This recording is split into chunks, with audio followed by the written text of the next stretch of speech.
¿Qué herramientas podemos utilizar para comprender y explicar la naturaleza? ¿Cómo conjugar la emoción y la razón en este proceso?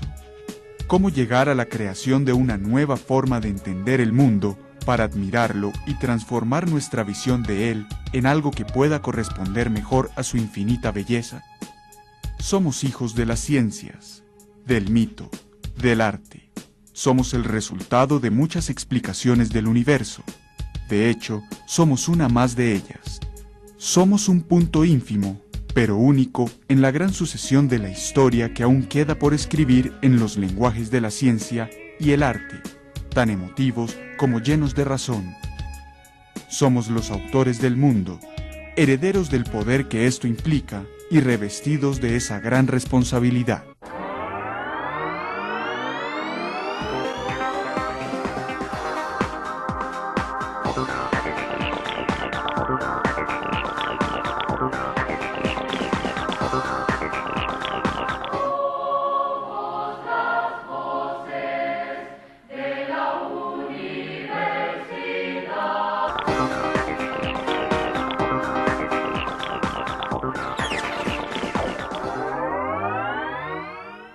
Bienvenidos a Historias con Futuro, un espacio realizado por la Universidad Pedagógica Nacional. Hoy les presentaremos los resultados de un proyecto desarrollado por un profesor de la universidad. En esta se traducen algunas reflexiones acerca del sentido de la enseñanza de la ciencia, soportándose en el uso del lenguaje audiovisual. Y en nuestro segmento final, y cómo es la historia, hablaremos acerca del proyecto Física y Cultura de la Universidad Pedagógica Nacional. Esperamos que disfruten de nuestro programa de hoy. Bienvenidos. La propuesta Mundo, Palabra y Mente es una iniciativa que surge de la División de Recursos Educativos de la Universidad Pedagógica Nacional para desarrollar materiales audiovisuales que propicien reflexiones en torno a los procesos de enseñanza. A continuación les estaremos mostrando a partes del video que nació de esta propuesta y algunas de las reflexiones que llevaron a este profesor a materializarlas. Esta es una propuesta que surge por invitación del Centro de Medios Audiovisuales para desarrollar en lenguaje audiovisual unas reflexiones en torno al sentido de la ciencia y de la enseñanza de las ciencias en el ámbito escolar. La ciencia está presente en toda actividad que nos lleve a dar una explicación del mundo que nos rodea.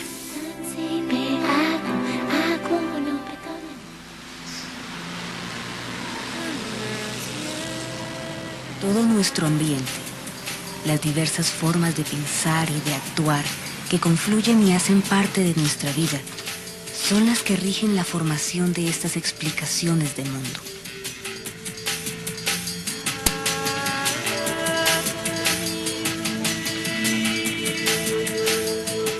El pensamiento común, ese que se desprende de lo cotidiano y se refleja en nuestro comportamiento social, nos llena de imágenes y metáforas que nos influyen para construir novedosas formas de ver y de concebir el mundo, tan poblado de diversas visiones hoy por hoy. Los seres humanos construimos la realidad a través del lenguaje. Este es el mecanismo con el cual transformamos el mundo que nos rodea y constituye nuestra principal herramienta para aproximarnos a sus principales formas de representación: la ciencia, el arte, el mito y la magia. Como objetivo fundamental es, insisto, como invitar a los maestros a pensar sobre la enseñanza de las ciencias en la escuela y sobre todo a articular otros saberes a esos procesos de enseñanza. Por ejemplo, los relatos, la literatura, el arte y algunos elementos que tienen que ver con el principio del juego están altamente relacionados con ese nuevo sentido de la enseñanza de las ciencias que pretendemos, en el cual pretendemos invitar a los maestros a pensar. ¿Sabes? Eso me hace recordar una historia. Es un hombre que va por un camino y de pronto observa allá a lo lejos un castillo y encima de la torre más alta una bandera que ondea.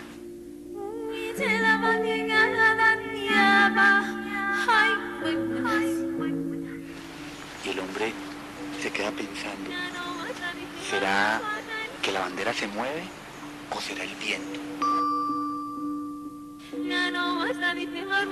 Y está pensando en eso cuando de pronto pasa un jinete y se detiene y lo observa y le pregunta, ¿en qué piensas? Y el hombre le dice, estoy pensando si es la bandera la que se mueve o si es el viento. Y el jinete le dice, no es la bandera la que se mueve, no es el viento, es su mente.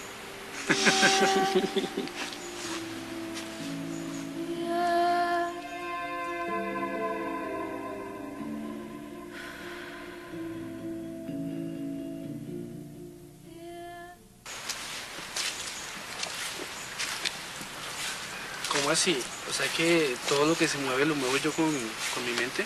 Bueno, no precisamente. Lo que te quiero decir es que cada quien construye su propia realidad. La realidad es una construcción individual. La enseñanza de las ciencias ha sido objeto de reflexión de los colectivos de maestros a nivel formal e informal desde hace más o menos unos 12 o 15 años. Hay muchos colectivos en instituciones y en universidades que están pensando sobre el nuevo sentido de la enseñanza de las ciencias para la escuela, la básica y la media.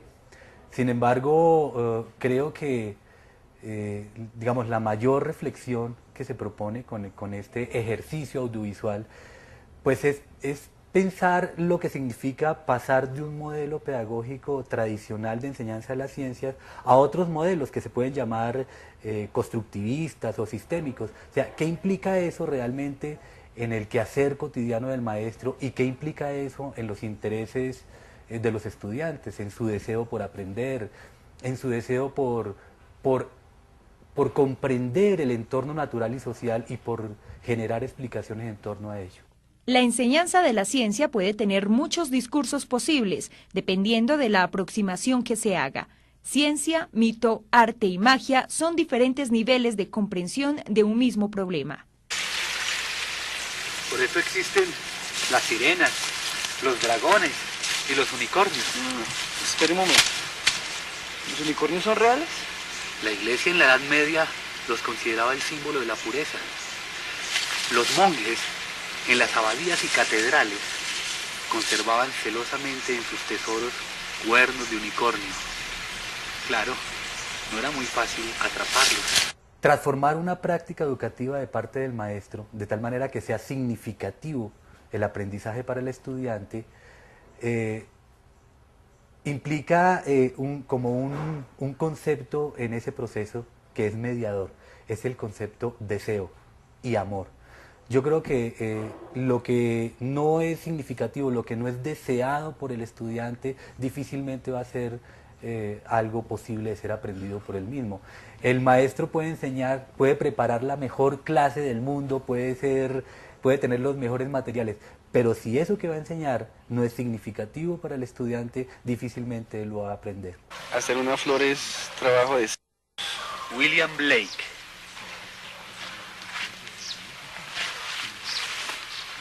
Hermosa, ¿verdad? Sí. Para un biólogo, esta misma flor es estambre, pistilo, pétalo, sépalo, androceo y gineceo. Increíble que algo tan sencillo sea como tan complicado. No, no es complejo, es solo una manera más precisa de nombrar las partes de la flor. ¿Tú sabes? Linneo, en el siglo XVII, basó la clasificación de las plantas en las flores y en los frutos. Él tomaba partes de la flor y las analizaba, las comparaba con otras plantas, con otras flores de otras plantas, para hallar las semejanzas y las diferencias. De esta manera podía analizarlas y comprenderlas mejor. Pero siempre se basó en la estructura visible de las flores. ¿Tú sabes? En el Amazonas hay culturas que clasifican a las plantas por sus aromas. Comprender un fenómeno es en parte una construcción subjetiva, por lo tanto, una representación de la realidad. Los humanos somos constructores de realidades. Los valores y significados que le apropiamos a las cosas y a las vivencias no son propias de ellas, sino elaboraciones para establecerles un sentido. Este hermoso árbol, Edwin, es un roble. Debe ser centenario, ¿ah? Tú sabes que los cunas, los que viven en el Chocó, adoran a estos árboles. Y si por alguna razón tienen que tumbar alguno de ellos, ¿sabes qué hacen? Lo lloran 3 días. ¿3 días? 3 días. porque es como matar a un hermano, ¿sabes? Los árboles hacen parte de su familia. Para el pintor es forma, tamaño, textura, color, sombra, luz, disposición de partes. ¿Ah? Y para el carpintero, ¿Una silla? ¿Una mesa? una silla, una mesa. Los carpinteros son buenísimos para conocer los árboles de buena madera. Pero para un biólogo es xilema, floema, fotosíntesis, rizoma. Como que cada uno tiene una imagen de árbol totalmente diferente, ¿ah? Bueno, ¿y para el bosque? Para el bosque, la vida.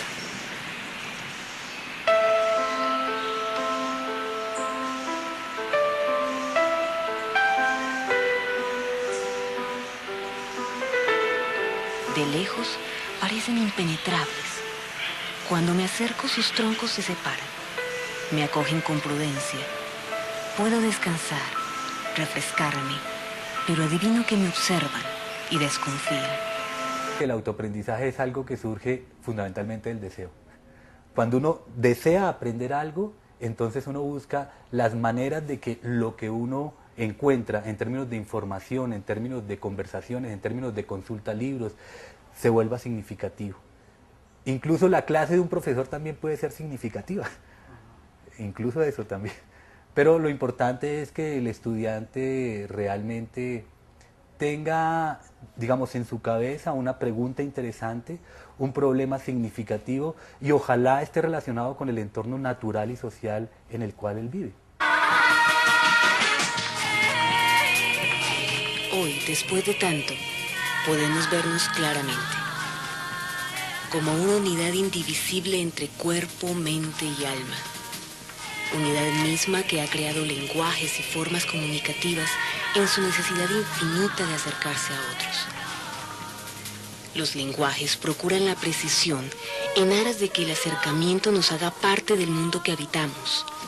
Se envían mensajes y se intenta explicar el mundo, dejando que en la danza del enamoramiento, del conocimiento, de la sorpresa, los que nos atienden puedan interpretarnos, hallar sus convergencias y precisar sus diferencias, completando así el círculo cuya intersección nos vincula y cuyas divergencias nos reafirman como seres que están unidos sin que tengan que ser uniformes. La ciencia, como el arte, como toda expresión humana de conocimiento y de afán por pertenecer al universo, se somete a nuestros propios contextos, a nuestra propia concepción de realidad, como una necesidad vital de explicar el mundo que habitamos. Para compartirlo, para disfrutarlo, como quien disfruta ser parte de una fiesta, de un viaje, o lo que es mejor, de una aventura.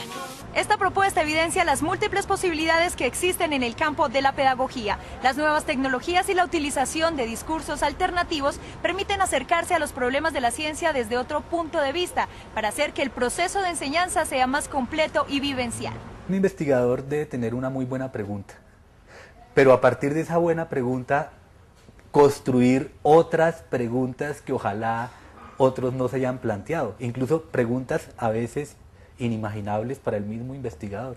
O sea, como que volver un evento curioso el mundo natural o social, depende del tipo de investigación. En el caso de la investigación en ciencias naturales, y creo que es una de las tareas del maestro en ciencias naturales, es propiciar que el estudiante se vuelva curioso frente al entorno natural y por supuesto social. Generar la curiosidad por comprender por qué alumbran las luciérnagas, ¿sí? Cuál es el periodo de vida de una mariposa, cómo se podría mantener viva una lagartija. Preguntas que pueden resultar interesantes, o por qué el arco iris se organiza de cierta manera en sus colores. Bueno, no sé, preguntas que puedan resultar interesantes, eso hace a un investigador. En casi todos los casos, mi querido amigo, observar es la base de la respuesta a los misterios.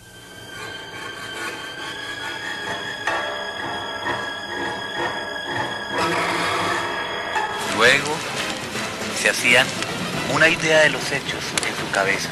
La señorita Laura Christie, dueña de gran fortuna, conoció recientemente a Herman Weiss, que con sus galanteos había logrado seducirle. La única oportunidad que casualmente le da la ausencia de su padrastro y ella conoce al amor de su vida en esa fiesta. ¡Qué suerte!, ¿no?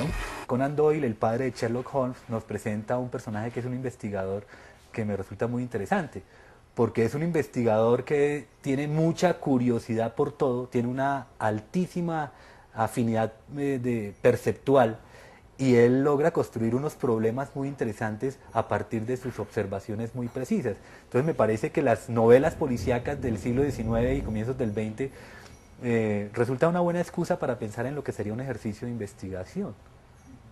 En la escuela, por supuesto. Herman era un hombre extraño. Aunque era taciturno y asocial, le propuso matrimonio a Laura. No hay nada que pensar, mi cielo, contigo hasta el fin del mundo. El padrastro de Laura, el señor Kunin, temía según él que cualquiera se acercara a su hijastra por su gran fortuna. Por eso llegó a tal punto de encerrarle y prohibirle ver a nadie. La observación, la percepción, pero también la buena descripción de los hechos para poderlos de alguna manera ordenar y clasificar, para poderlos relacionar con otros eventos, es un ejercicio interesante también en el mundo del investigador. El investigador siempre está relacionando eventos, ¿sí? Es decir, ¿por qué, por ejemplo, un niño puede relacionar la cantidad de vegetación que hay en un lugar con respecto a la dirección que tiene la intensidad solar cuando llega en ese sector? O el niño puede relacionar por qué hay muy poca agua en una quebrada y relacionarlo con la cantidad y el tipo de vegetación que hay. Es decir, como que las relaciones que se establecen para comprender el entorno son fundamentales. Y para establecer relaciones hay que tener una muy buena observación, una buena ordenación de hechos, una muy buena referencia de eventos elaborados anteriormente o conocidos anteriormente, y creo que uno va por un buen camino de explicación en ese juego de construir explicaciones del mundo natural, desarrollando por supuesto la imaginación, el lenguaje. Y por las características de la máquina de escribir en que respondió, sobre todo por esa letra R mayúscula tan marcada, como en las cartas del prometido de Laura Christie, deduzco que son la misma persona. Un padrastro envidioso capaz de engañar a su propia hijastra para quedarse con su fortuna. Las patillas, la chivera, todos son accesorios que se pueden remover. Eso y la similitud de las máquinas de escribir fue lo que me llevó a esa conclusión. Este material audiovisual está dirigido a los maestros, ¿sí? Y está construido de una manera que propicie, que provoque al maestro a que piense y a que reflexione sobre la posibilidad de construir nuevas maneras de enseñar. Es decir, no es un material que va directamente a los salones de clase, a los niños. Es más bien un material provocador para los maestros y para que propicien nuevas maneras de pensar y de asumir la enseñanza, ¿no? Hasta ahora hemos conocido la propuesta Mundo, Palabra y Mente de Pablo Garzón, profesor de la Universidad Pedagógica Nacional. Alternativas como esta constituyen un avance en la integración de medios de aprendizaje donde tanto contenido como forma son enriquecidos para favorecer los procesos de enseñanza. Ahora continuemos con nuestro segmento final y cómo es la historia, donde les presentaremos el proyecto de Física y Cultura que desarrolla la Universidad Pedagógica Nacional.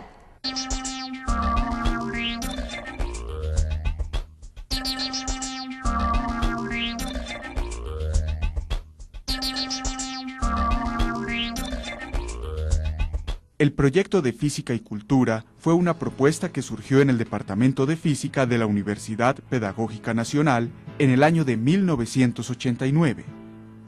Fue este el insumo principal para diseñar la maestría en docencia y la especialización en enseñanza de la ciencia, abordada desde la recontextualización del saber. La maestría se formula después de un análisis de una maestría que venía funcionando desde el año 72. Y como un resultado del análisis de esa maestría se ve la necesidad de reformularla, y ahí entra un grupo de profesores que diseñamos esa nueva versión de esta maestría. En ese momento no nos habíamos declarado como grupos. Cuando se inicia la maestría, ya viendo el desarrollo de esa maestría y los propósitos principales de esa maestría, que era la de formar investigadores, vimos la necesidad de conformarnos ya más formalmente en grupo. El grupo de Física y Cultura surge cuando se inició el programa, la última versión del programa de maestría en docencia de la física.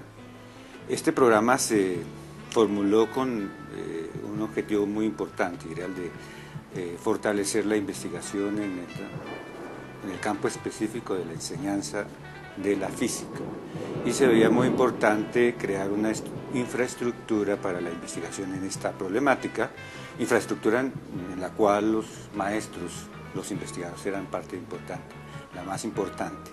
Yo podría como sintetizarla en dos grandes ideas o dos grandes principios. El primero es el compromiso del grupo para enfrentar el problema de la enseñanza de las ciencias, en su origen de la física, pero posteriormente de las ciencias en general, en nuestro contexto cultural particular.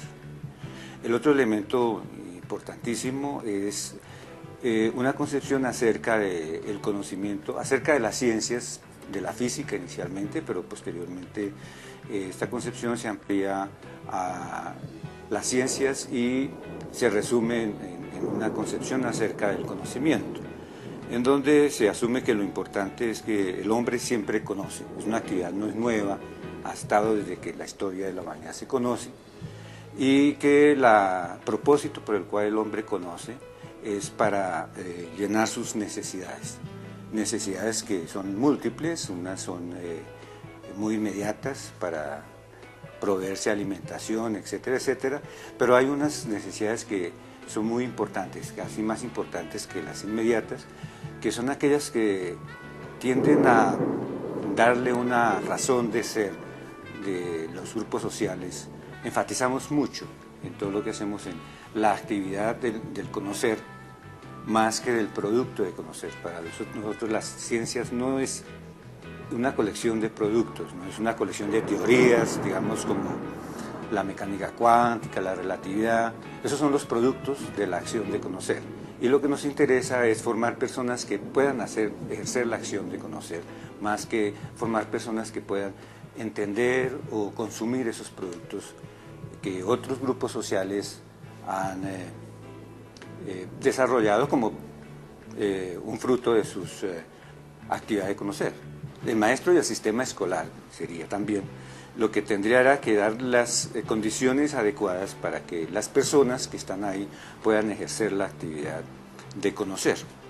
Condiciones que van desde, digamos, la planta física, que es lo obvio, hasta las condiciones relacionadas con las diferentes disciplinas. Digamos, si es en física, entonces, ¿qué es lo que el maestro debe ponerle al estudiante para que el estudiante pueda ejercer su capacidad de conocer, de construir explicaciones alrededor de ciertos fenómenos de la naturaleza y fenómenos físicos, si estamos hablando de física?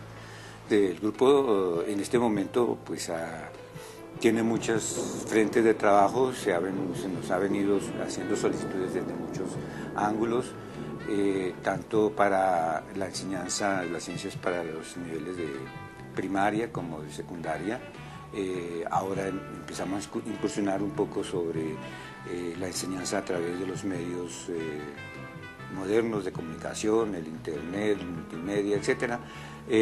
Y nuestra actividad es siempre la misma, es no olvidar que nuestro problema principal es resolver todo lo relacionado con la enseñanza de las ciencias en nuestra sociedad particular, para que esa cultura científica que es muy complicado de definir, que es cultura científica de paso, pero para que nuestra sociedad vea esa actividad como parte de sí misma, como parte de su cultura. En el día de hoy conocimos una propuesta en la que se mezclan diferentes niveles de interpretación y el uso de recursos audiovisuales para la enseñanza de las ciencias naturales. También aprendimos un poco acerca del proyecto de física y cultura desarrollado por la Universidad Pedagógica Nacional, punto de partida para el diseño de la maestría en docencia y la especialización en la enseñanza de ciencias físicas.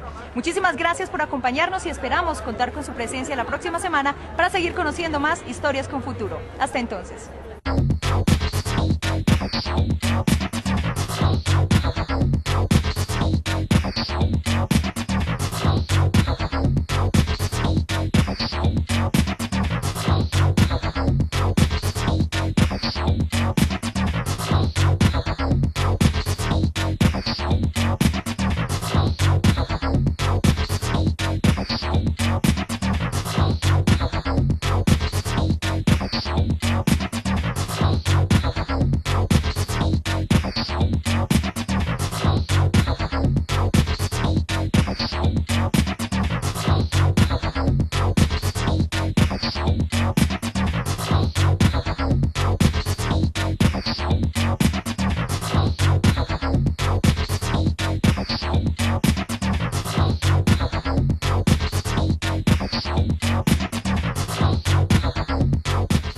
Escribir en los lenguajes de la ciencia y el arte, tan emotivos como llenos de razón.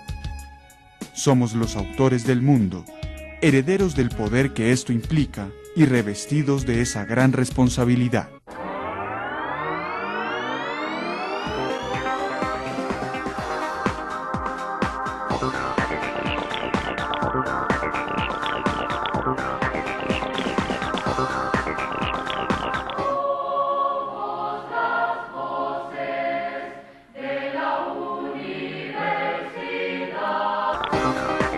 ¿Qué herramientas podemos utilizar para comprender y explicar la naturaleza? ¿Cómo conjugar la emoción y la razón en este proceso? ¿Cómo llegar a la creación de una nueva forma de entender el mundo para admirarlo y transformar nuestra visión de él en algo que pueda corresponder mejor a su infinita belleza? Somos hijos de las ciencias, del mito, del arte. Somos el resultado de muchas explicaciones del universo. De hecho, somos una más de ellas. Somos un punto ínfimo, pero único, en la gran sucesión de la historia que aún queda por... en el ámbito escolar. La ciencia está presente en toda actividad que nos lleve a dar una explicación del mundo que nos rodea.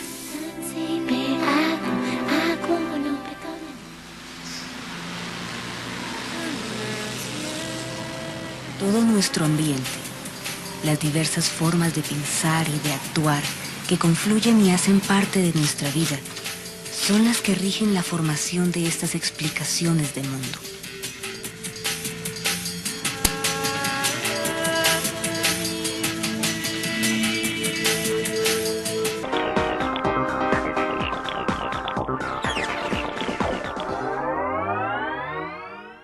Bienvenidos a Historias con Futuro, un espacio realizado por la Universidad Pedagógica Nacional. Hoy les presentaremos los resultados de un proyecto desarrollado por un profesor de la universidad. En esta se traducen algunas reflexiones acerca del sentido de la enseñanza de la ciencia, soportándose en el uso del lenguaje audiovisual. Y en nuestro segmento final, y cómo es la historia, hablaremos acerca del proyecto Física y Cultura de la Universidad Pedagógica Nacional. Esperamos que disfruten de nuestro programa de hoy. Bienvenidos. La propuesta Mundo, Palabra y Mente es una iniciativa que surge de la División de Recursos Educativos de la Universidad Pedagógica Nacional para desarrollar materiales audiovisuales que propicien reflexiones en torno a los procesos de enseñanza.